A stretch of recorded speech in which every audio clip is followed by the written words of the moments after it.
AP టెట్లో జరిగినటువంటి 2024 March 1 2024 March 1 జరిగినటువంటి ఎస్జిటి పేపర్ ఇది.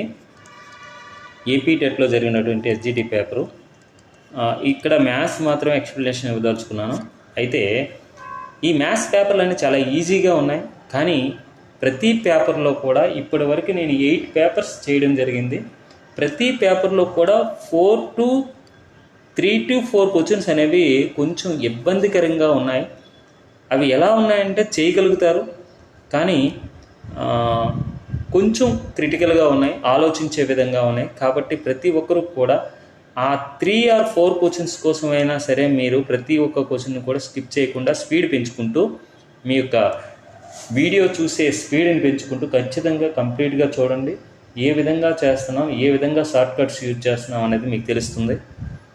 ఈ రాబోయే టీఎస్ టెట్లో కానీ, టీఎస్ డిఎస్సిలో కానీ, ఏపీ డిఎస్సిలో కానీ ఈ క్వశ్చన్స్ అనేది ఎంత ఉపయుక్తంగా ఉంటాయి అన్నది అందరికీ తెలిసిన విషయమే. ఎందుకంటే ఇటువంటి క్వశ్చన్స్ ఇవ్వడం జరుగుతుంది. ఎందుకంటే ఇక్కడ మనకి కంప్యూటర్ బేస్డ్ ఎగ్జామ్స్ కాబట్టి కొంచెం లెవెల్ అనేది తక్కువగా ఉంటుంది. కాబట్టి ఖచ్చితంగా ఇటువంటి క్వశ్చన్స్ టీఎస్ టెట్లో కానీ, ఏపీ టెట్లో కానీ, డిఎస్సిలో కానీ ఇవ్వడం జరుగుతుంది. కాబట్టి ఖచ్చితంగా ప్రతి ఒక్కరికి యూజ్ఫుల్గా ఉంటుంది. ఖచ్చితంగా చూడండి. నెక్స్ట్ ఇంకోటి ఏంటంటే, ఈ మధ్యకాలంలో మనకి ప్లేస్టోర్ నందు గణితం విత్ గణేష్ అనే యాప్ నేను లాంచ్ చేయడం జరిగింది. అందులో మన యొక్క ఎస్జిటికి సంబంధించి, స్కూల్ అసిస్టెంట్కి సంబంధించి, మ్యాథ్స్కి సంబంధించి ఫుల్ కోర్స్ అనేది మనకి క్రియేట్ చేయడం జరిగింది. స్కూల్ అసిస్టెంట్ వారికి ఖచ్చితంగా ఇంటర్ సిలబస్ కూడా అందులో అప్లోడ్ చేయడం జరుగుతుంది. కాబట్టి ఖచ్చితంగా ఈ యొక్క అవకాశాన్ని అందరూ కూడా వినియోగపరుచుకుంటారని ఆశిస్తూ ఇప్పుడు మనకి క్లాస్లోకి వెళ్దాం. ఇప్పుడు ఫస్ట్ క్వశ్చన్ చూడండి. 91 క్వశ్చన్. 67,426 సంఖ్యలో 6 యొక్క స్థానంలో 6 2 ప్లేస్లో ఉంది. 1ల స్థానం 10,000 స్థానంలో ఉంది. 10,000 స్థానంలో ఉన్న సంఖ్య యొక్క వాల్యూ 60,000. 1ల స్థానంలో ఉన్న 6 యొక్క వాల్యూ 6. ఈ రెండిట్లో మొత్తం అన్నాడు, స్థాన విలువల మొత్తం అన్నాడు. అప్పుడు ఏమవుతుంది? 60,006. 60,006 ఎక్కడుంది? Third one is right answer. ఈ విధంగా చేయాలి. నెక్స్ట్ ఇక్కడ చూడండి, 2 నెంబర్లు ఇచ్చారు. 2 × 2 × 3, 2 × 3 × 3 అంటే 2 × 2 × 3 ఇది, 2 × 3 × 3 ఇది. కాసాగా అడిగినప్పుడు ఏం చేయాలి? దీన్ని 2 power 2 × 3 power 1 అని రాయాలి. దీన్ని ఏ విధంగా రాయాలి? 2 power 1 × 3 స్క్వేర్ అని రాయాలి. ఇప్పుడు ఎల్సిఎం అంటే కాసాగు ఈక్వల్ టు 2కి పవర్ ఎక్కడ ఎక్కువ ఉందో అది తీసుకోవాలి. ఇక్కడ ఎక్కువగా ఉంది కాబట్టి అది తీసుకోవాలి, 2 స్క్వేర్. ఇక్కడ 3కి పవర్ ఎక్కడ ఎక్కువగా ఉంది? ఇక్కడ ఉందా? ఇక్కడ ఎక్కువగా ఉంది కాబట్టి అది తీసుకోవాలి. ఇదే కాసాగు అవుతుంది. 2 స్క్వేర్ అంటే 4, 3 స్క్వేర్ అంటే 9, 9 4 36. 36 first one is right answer. Okay. ఒక అకర్ణీయ సంఖ్యల సంకలన దశమాంశం అని దేనిని అంటారు? సంకలన దశమాంశం అంటే ఇది ఒక అకర్ణీయ సంఖ్య అనుకుందాం. పి అనేది ఒక అకర్ణీయ సంఖ్య అనుకుందాం. మరలా దేనిని యాడ్ చేస్తే మనకి మరలా ఆ పి అనే అకర్ణీయ సంఖ్య రావడం జరుగుతుంది, 0 అని. అంటే అకర్ణీయ సంఖ్యకి సంకలన దశమాంశం ఏమవుతుందంటే 0 అవుతుంది అనమాట. ఇప్పుడు ఫర్ ఎగ్జాంపుల్ 2/3 అనేది ఒక అకర్ణీయ సంఖ్య. ఈ 2/3కి ఏం కలిపితే మళ్ళీ 2/3 వస్తుంది?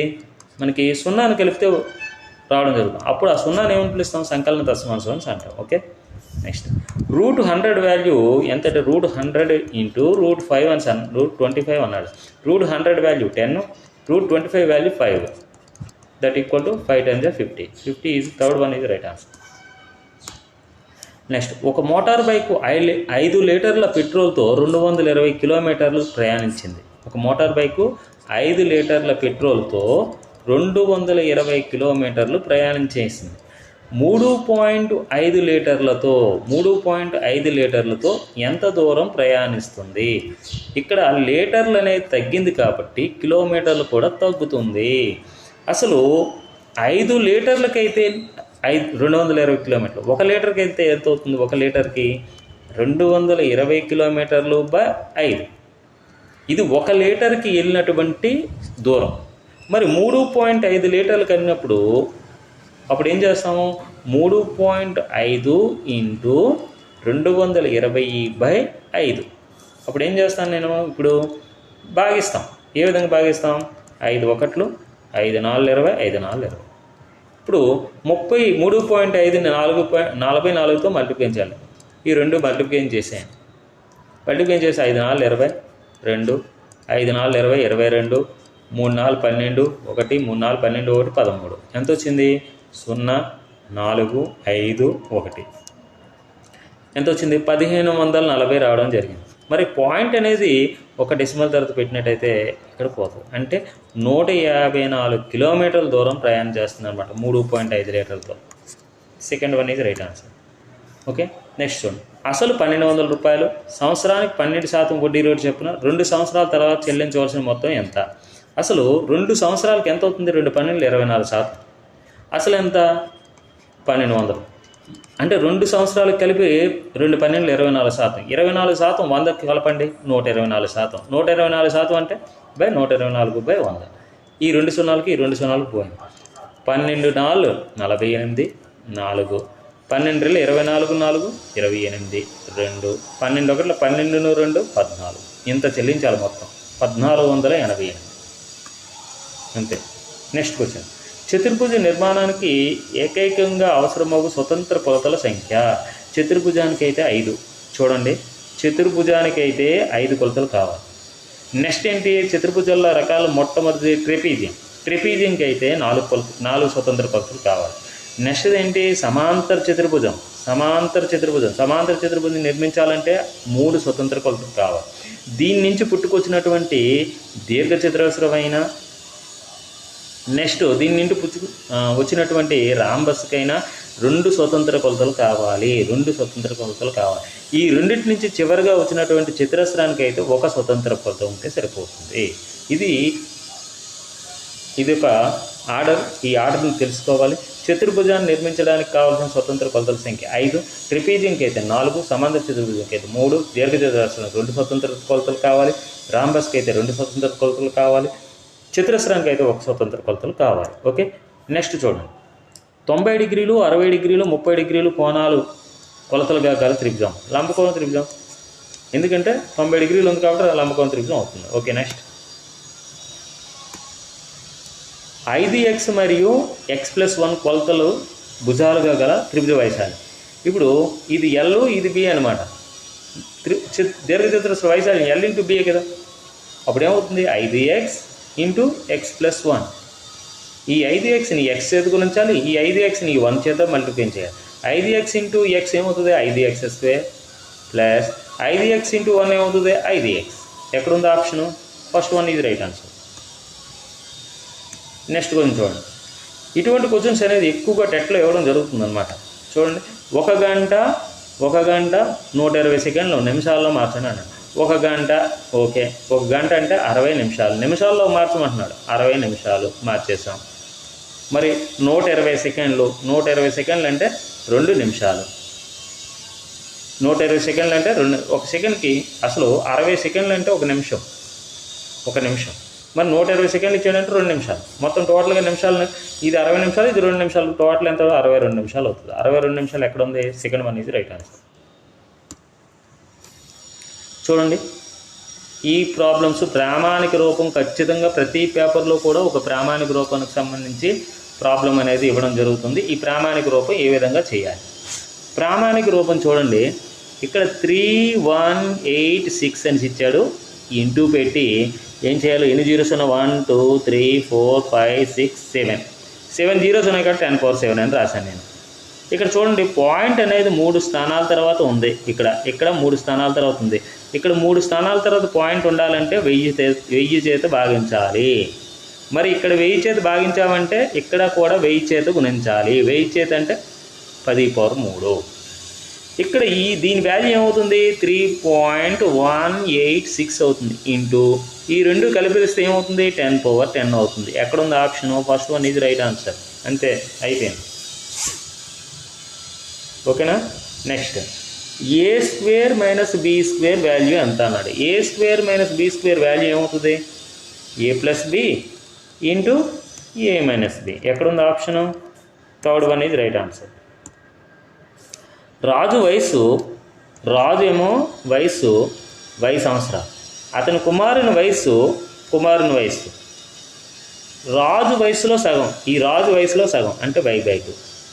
అయితే కుమారుని వయసు ఎంత? y/2. Second one is right answer.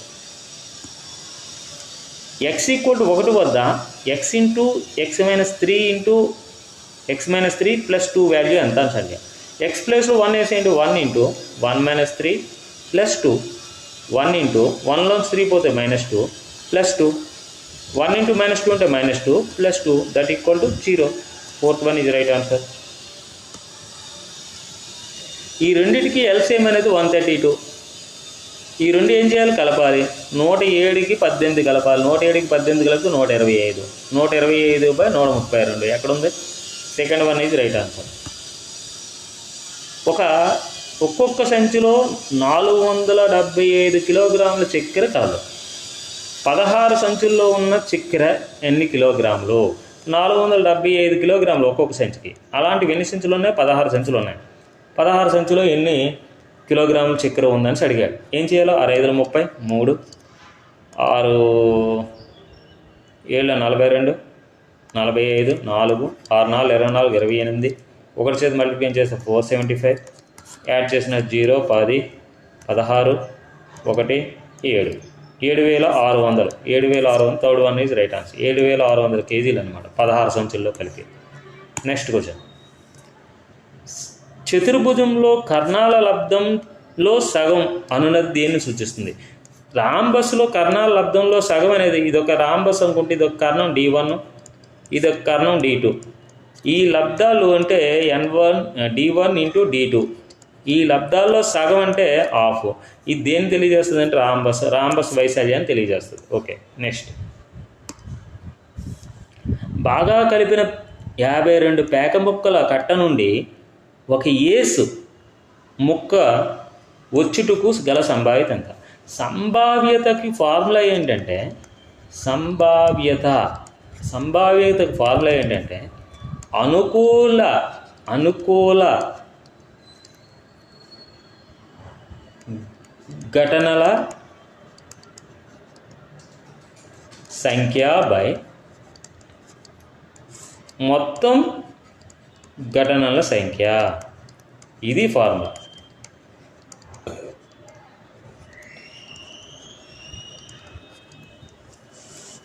అయితే మనకి ఒక ముక్కను తీస్తే ఏస్ అంట. ఏస్ అనేవి ఈ 52 పేక ముక్కల్లో ఎన్ని ఉంటాయో మనకు తెలియాలి. 4 ఏసులు ఉంటాయి. అది అనుకూల ఘటనల సంఖ్య బై మొత్తం పేక ముక్కలు ఎన్ని ముక్కలు ఉంటాయంటే 52 ముక్కలు ఉంటాయి. మొత్తం అన్నీ కలిపి ఘటనలు, మొత్తం అన్నీ కూడా ఘటనలే.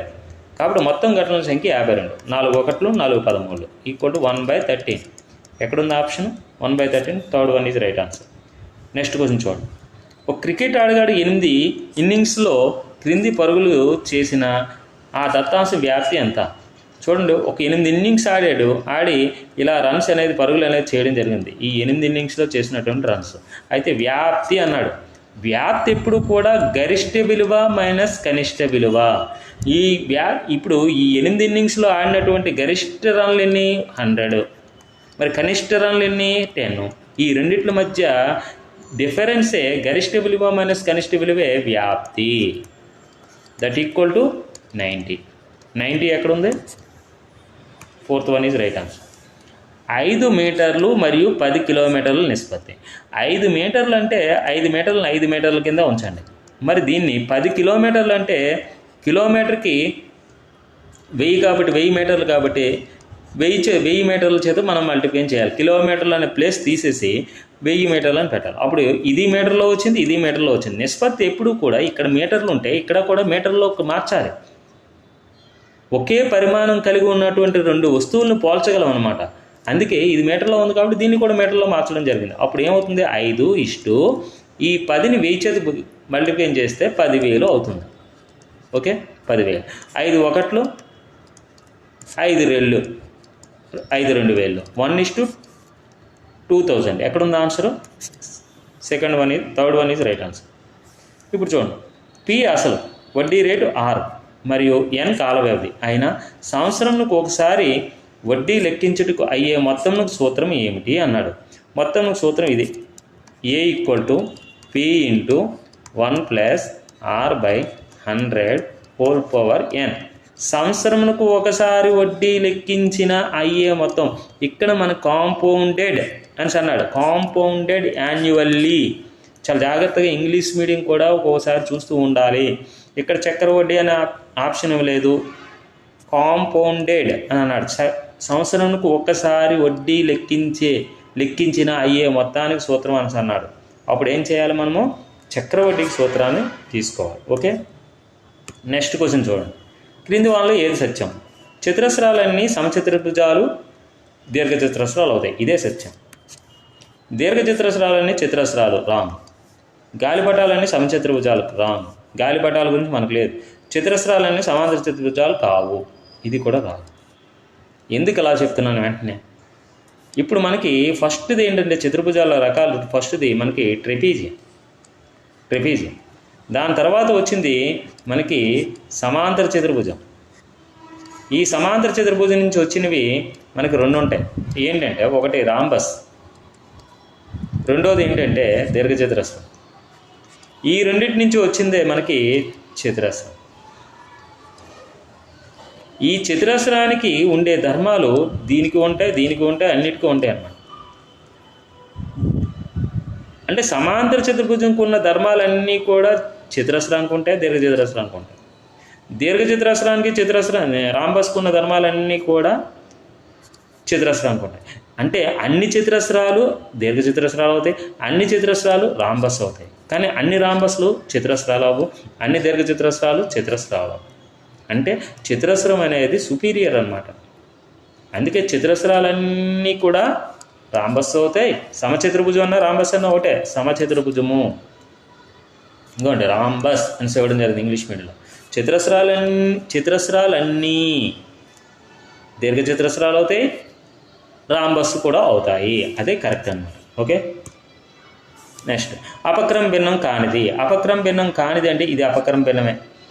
అపక్రమ భిన్నం వాల్యూ అనేది 1 కావచ్చు, 1 కన్నా అపక్రమ భిన్నం వాల్యూ అనేది 1కి ఈక్వల్ కావచ్చు, లేకపోతే అపక్రమ భిన్నం వాల్యూ అనేది 1 కన్నా పెద్దదైనా అవ్వచ్చు. కాబట్టి ఇది 1 అవుతుంది కదా, ఇది అపక్రమ భిన్నమే. ఇది అపక్రమ భిన్నమే, 1 కన్నా ఎక్కువ. ఇది అపక్రమ భిన్నం, 1 కన్నా ఎక్కువ. ఇది క్రమభిన్నం, ఇది ఒక్కటే క్రమభిన్నం. అపక్రమ భిన్నం వాల్యూ అనేది ఎప్పుడు కూడా 1కి ఈక్వల్ కావచ్చు, లేకపోతే 1 కన్నా ఎక్కువైనా కావచ్చు, గుర్తుపెట్టుకోండి. నెక్స్ట్ లీలా రాధ చెల్లెలు. రాధ కంటే లీల 1.5 సంవత్సరాలు చిన్నది. రాధ వయస్సేమో పి సంవత్సరాలు. మరి రాధ కంటే లీల ఎన్ని సంవత్సరాలు చిన్నది?